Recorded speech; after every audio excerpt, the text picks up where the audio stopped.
This is Tom Jacobs from tdjacobs.com. I'm an evolutionary astrologer and also an energy worker, a channel, and a medium.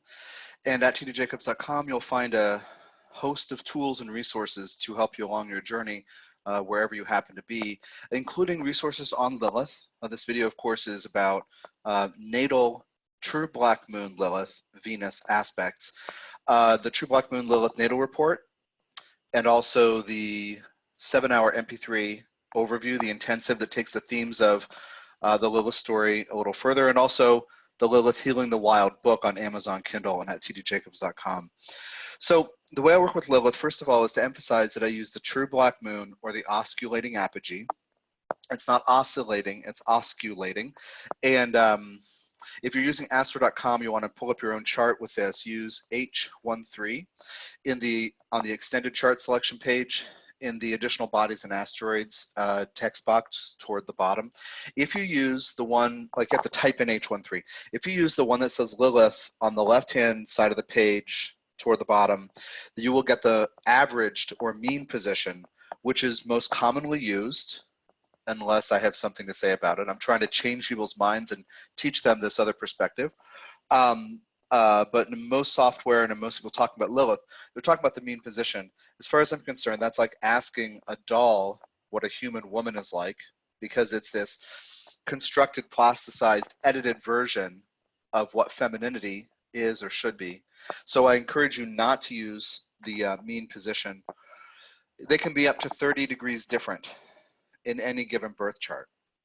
So the Lilith archetype for me has to do not starting with she's a demon and she should be feared, but instead looking at Lilith as an instinctive, natural wildness within us. I think of every person being born sort of preloaded at the factory in the root chakra with instinct. The wisdom of the natural world, the wisdom of being, the instinctive wisdom of being a biological organism. Our brains have told us that they are in charge and we are logical beings, but we are actually animals as well. And so Lilith work requires getting into the body, dealing with what's stored in our bodies energetically and emotionally, and then also learning to listen to our bodies regarding sex, food, relationships, what we do in the world, who we interact with, everything. If it looks good on paper, but our skin crawls, or our body closes in and shuts down, or our emotions just tank, then it's not good for us. So I think of that looks good on paper syndrome, where somebody says, oh, you should do this, and then you do it, or everybody says you should do this, then you do it, it's not for you because it doesn't feel authentic, it doesn't feel right. And one of the truths about living with Lilith energy is that we can't explain rationally, logically, why we hate it or love it. So why you're drawn to a food or why you're repulsed by a person's chemistry, you can't explain that. Or vice versa. You're repulsed by this food, but you're drawn to a person. Intense attraction, this is a kind of a primal energy in our root chakra.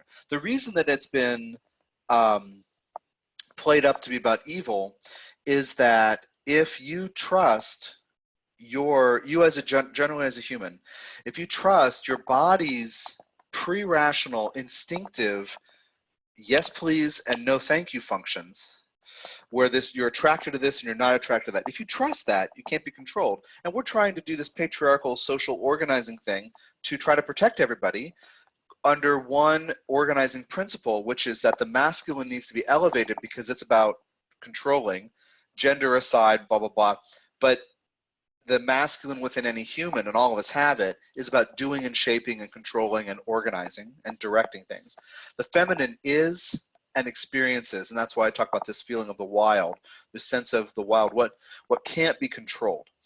So the reason Lilith has been made into the mother of all demons has to do with fearing the feminine that can't be controlled. That has a lot to do with the earth, it has a lot to do with nature, and also trying to, thousands of years ago, trying to introduce these controls on women's sexuality so that their reproduction can be controlled. So they have to be shamed about their sexuality, unless it's in the confines of a particular kind of sexual, monogamous, marriage-based, patriarchal relationship. So anyway, all that stuff is spelled out in the Healing the Wild, Lilith Healing the Wild, the book, and also the True Black Moon Natal Report. The Natal Report covers your own natal True Black Moon placement, house, sign, and aspect, with all the other planets in your chart, and also transits and progressions to your Lilith for 5 years. So you can check that out to get the full story on your own Lilith.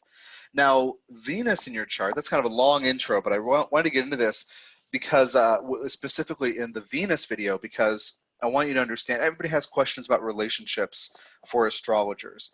And I do have a video that's about Lilith in relationship that's very broad.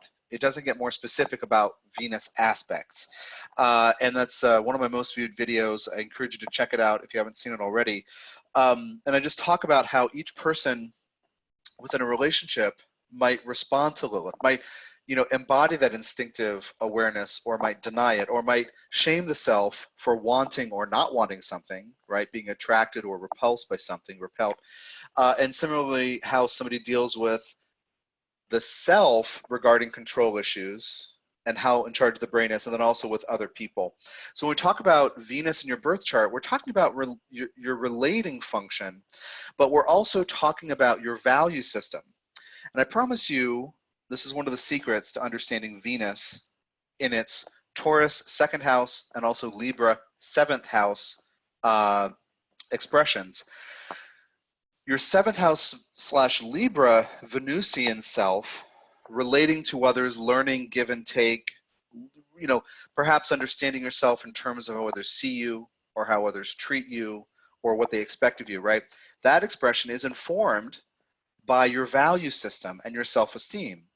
Because if you're clear, your Taurian 2nd house kind of Venusian self, because if you're clear that you're only available for respect and give and take and equality and sharing, then your 7th house Libra and Venus thing is upgraded. So just understand that's a way to understand both the Taurus and the Libra sides of Venus. Living according to your own value system necessarily trims out what you don't want to experience, or what is unhealthy for you, or what doesn't help you move forward, right, with the way you need to live. And Taurus in the 2nd house, they both have this thing in common. I don't equate them together. It sounds like I am, but I'm not. But there's this thing about focusing on the values, the value system. So with Venus, it comes out, a little stuff will come out in relationships, which is why I'm doing this long intro. So Venus in your chart says, what do I think is really important? Who do I want in my life? What am I willing to experience with other people? What am I willing to put up with? So when we talk about Lilith and True Black Moon, remember True Black Moon, H13 in astro.com, or the True Position and other software. The intersection, when they are talking to each other in a person's chart, you have the energy of the instinctive wild, this primal, pre-logical, pre-rational yes and no function, right? My inborn sense, my factory preloaded sense of what's right for me and what is wrong for me, in conversation with my value system and how others treat me. So let's just start with the conjunction and move through the major Ptolemaic aspects. Conjunctions are about merging, right? And I'll use with the True Black Moon Lilith, the pretty standard orbs. So I'll use 8 degrees for the conjunction, 6 for the sextile, 8 for the square and the trine and the opposition. So it's pretty standard. And okay, so the conjunction says that your value system, the way you develop a value system and the way you relate to other people, is wrapped up with this instinctive, primal, visceral knowing. Now, many people live with Lilith being suppressed all the time. We get up in our heads and we don't honor that instinctive wild. Well, if you have Lilith conjunct Venus, you're going to attract other people to you who have strong Lilith energies, or who have strong reactions against or toward Lilith energies. You might find people who are extremely attracted to Lilith types. They're instinctive, they're visceral, they're earthy, they listen to their bodies, they feel like they have a gut level sense of what's right for them because the information in their bodies, says yes or no, very clearly, very black and white. Or you might find people who are trying to control others who, you might show up as the wild and somebody might say, let's rein that person in or try to control that behavior. Either way, you have it strongly and you're going to attract it in other people as well. So Venus, you know, Mars is kind of what you want. Venus can be what you're attracted to or what you attract, right? Mars can be this overt, direct, you know, grabby thing, right? For better or worse, for good or bad. But Venus is the more magnetic, attractive thing. So you're going to draw Lilith to you, but you are Lilith. So you're going to draw people to you who activate Lilith. Now, sometimes you're going to draw people to you you need to say no to because your body says no thanks. Your chemistry shuts down. You're not open emotionally, energetically, intellectually, you know, communicatively or sexually. You're not open. And so you might draw people to you to activate your Lilith and bring out your visceral, primal, pre-logical yes, no self. Now, somebody might look good on paper, but you can't connect with that person. That's part of the story here. You might really get along with somebody, but there's no like visceral, chemical, biochemical, hormonal spark. You might love someone, but that spark might not be there. Conversely, you might be attracted to some people you have nothing in common with. Because your Lilith pre-rational visceral hormonal thing might be activated in ways that, you know, they're important, but they might not mirror or echo your value system. You might be attracted to somebody who looks like, so to speak, the wrong person, but you're lit up. So that's Lilith conjunct Venus. Regarding your value system, using time, energy, money, regarding self-esteem, you have to be instinctive and let go of the expectation that it's wrong to go against the status quo. The people you want to hang out with, the ways you want to use your time, energy, money, these are all Venus concerns. You know, you have to let that go. You know, you have to decide that it's okay if other people don't like it, that you have to listen to instinct. And some people, because they might want to, you know, maybe even with loving motives, try to shape or control your life. Sometimes people do mean well when they want you to live a certain way. You know, you might disappoint them, and you have to mature into being okay with that and not expect punishment or judgment or shaming because you're listening to your body. And if you have Lilith conjunct Venus, this will have a tremendous amount to do with sexuality. Not just relationships, friendships in general, even some family relationships, one-on-one Venus relationships, but it will have a tremendous amount to do with sexuality. And okay, so good. Now the sextile, sextiles trigger. And I always think if you're watching this series of videos, you're seeing me do this thing all the time, like poking, like somebody next to you, like poking you on the shoulder. Hey, you're trying to like think about this thing or listen to this, you know, class or whatever you're doing. And somebody's poking you until you have to respond. That's a sextile. So we have the energy of what I'm attracted to and, you know, how I want to use my time and energy and money, resources and skills and values, triggered by this pre-rational, pre-logical, you know, pre-verbal way of knowing things and responding with intense attraction or repulsion. So, natal Venus sextile true black moon is about an evolutionary conversation through being sparked, triggered, stimulated, activated. You might find that your best creativity, because Venus is about creativity as well, your best creativity comes out when you notice natural things in the world and animals, in other people, in nature. Because Lilith is also about being stimulated by nature because it activates our own internal sense of being connected to nature, the primal visceral instinct that's preloaded, right? It comes from the factory installed in our root chakra. So triggering, activating. You might find your relationships with Lilith type people having a lot of sparks, having a, how do you say that, with chemistry, whether we're talking about sexuality or just getting along together in friendship, there's going to be a lot of sparks. Now, one of the things with sextiles is an unchecked or ungrounded reactivity because of that idea of sparks. Now, it's great for creativity, right? When it's like, one person said this, and I thought this, and that made me think of this, and then this, but you know, that's actually really great. Sextiles can be really great. Sextiles can also be kind of difficult if you're not sure how to respond in a considered, intentional, grounded, intelligent, sane way. So this can happen in friendships where a Lilith type person triggers you, always triggering you, and you might maybe not fly off the handle, but you might react in a way that's not very grounded or intentional, and then you might trigger that person. It can go back and forth. So just realize sextiles and trines aren't always great, because they can, it can have a little malfunction in there if they go a little too far, or if they're not grounded and clear and intentional. So the square, your value system is in square to how you experience instinct. Now, when we get into the square, sometimes squares manifest as other people telling us or indicating or modeling for us, you're doing it wrong here, do it this other way. So you're living according to your own value system, and you're going to attract Lilith people who either control instincts or are afraid to be in their bodies, or people who are in their bodies, right? They might tell you you're doing it wrong. You might feel like you have some conflict, ongoing tension, or slowly brewing arguments kind of thing with people who are very Lilith type people. Conversely, when you're doing your Lilith, you might attract Venusian type people who don't get you and don't understand. It might be hard sometimes to get on the same page when someone squares you.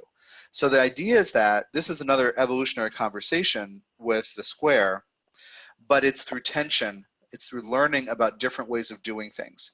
So your Venus might say, hey, I got to do things this way. I got to use my time, energy, money this way.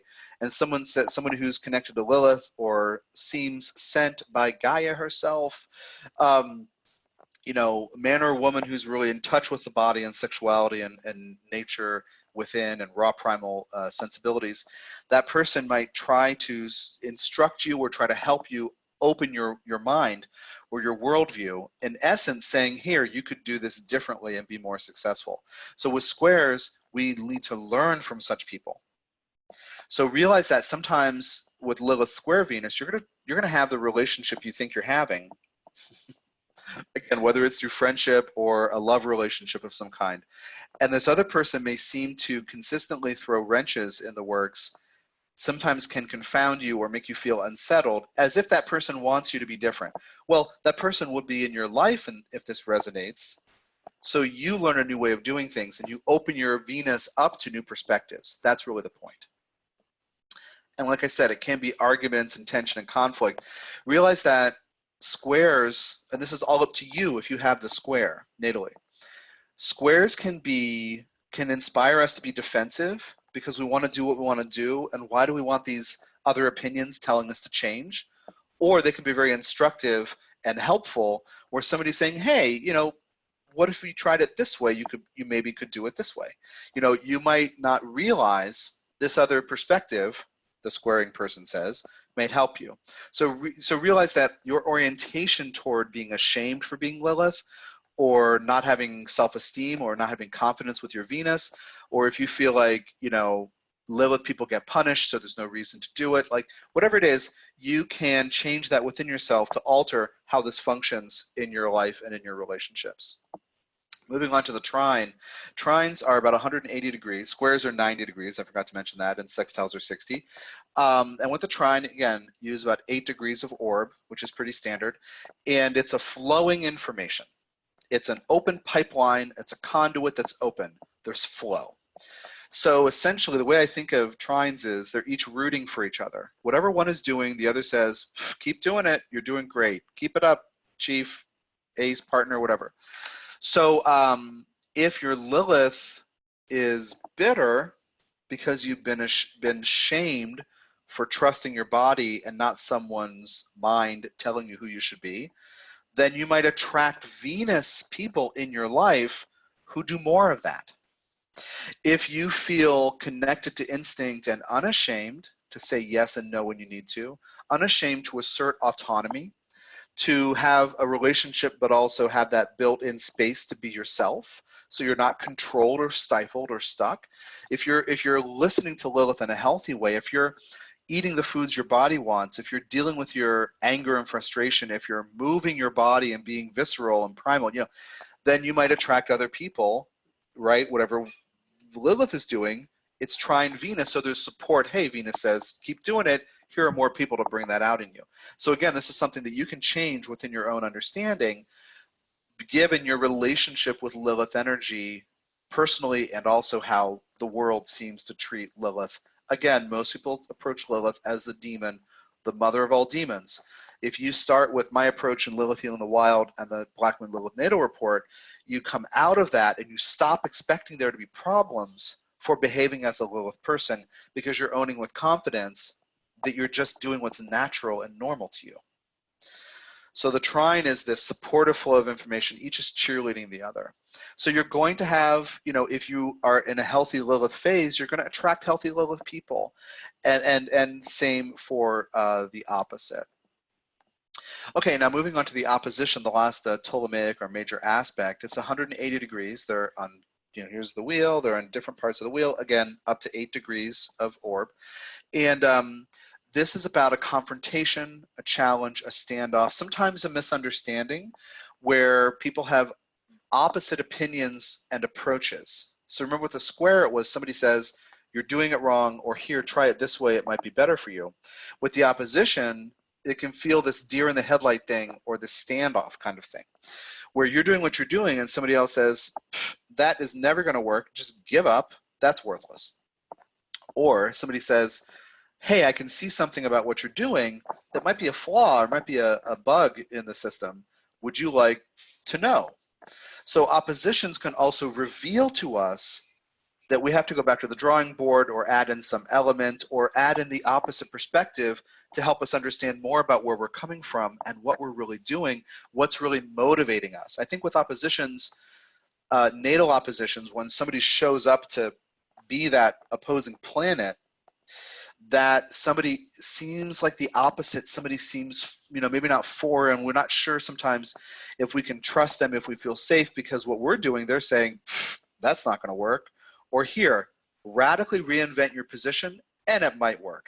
There's that kind of sense of, can I afford to give up what I'm doing with this foreign opinion that doesn't make any sense to me? So all natal oppositions offer this opportunity to take in a different perspective that's the opposite. And it might not be tension, it might just feel like, well, if I let that be true, this is how it usually we experience it. Well, if I let that be true, then everything I'm thinking is wrong. Can I just give all this up? And it's not necessarily how it needs to be. It doesn't have to be the end of a project or seem like a failure or something.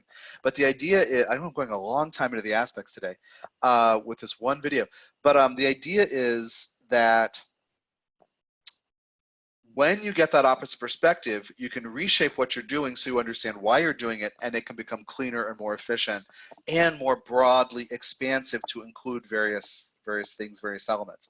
So here we have your value system, Venus, how you relate to people, how you want to be treated by others, how you want to treat others, Venus. Posed by Lilith, the true black moon, this visceral, primal, I can't explain why I want or hate this. I can't explain. So you might in your relationships find instinct seeming to get in the way. You might attract instinctive people who are, if we look at it in a giving the universe and other souls the benefit of the doubt kind of way, they're trying to pull out of you healthy Lilith by challenging your Venus, or by stopping your Venus in its tracks and saying, hey, what about this way of doing things? Your Venus might be calm and peaceful, and you might attract disruptive energies that would try to get you to be more in your body when you're trying to chill out, or try to get you to stir up some emotion or challenge something, because Lilith is about changeable emotions and how energy waves move through our field and body and consciousness. So again, Healing the Wild, the book, and also the Black Moon Lilith Natal report. I just realized I just want to put these footnotes in here so that you can get access to the information, the full story. So somebody might seem to confound you or stop you in your tracks, right? You might approach someone with your Venus, here's how I would like to be kind to you. And that person might respond with an intense repulsion. No, even somebody who loves you, somebody you're connected with, might chemically respond to you in a shutdown way temporarily. That would be normal with the true black moon opposing Venus. Conversely, when you're acting in tune with your body and working on, listening to the Lilith, the wild in your root chakra, this primal visceral deal, you might be opposed by Venus people who say, why can't we all just get along? So Venus opposite Lilith in your chart, in the true black moon, the oscillating apogee, it might actually sometimes turn out that somebody who loves you does try to control you and is confusing to you. If you love me, you would want me to be free. You would not want me to feel confined or, hemmed in by your expectations. So that's some of the ways the opposition can play out. Again, the Black Moon Lilith Natal Report at tdjacobs.com, natal, house sign, transit, house sign and aspect, and also 5 years of transits and progressions, and also Healing the Wild, the Lilith book. And I am toying with doing a 4-day healing intensive in 2019 on the true Black Moon Lilith. So stay tuned for tdjacobs.com, Facebook, through my blog for info on that. Okay, take care of yourself. Thanks for your time and energy. Goodbye.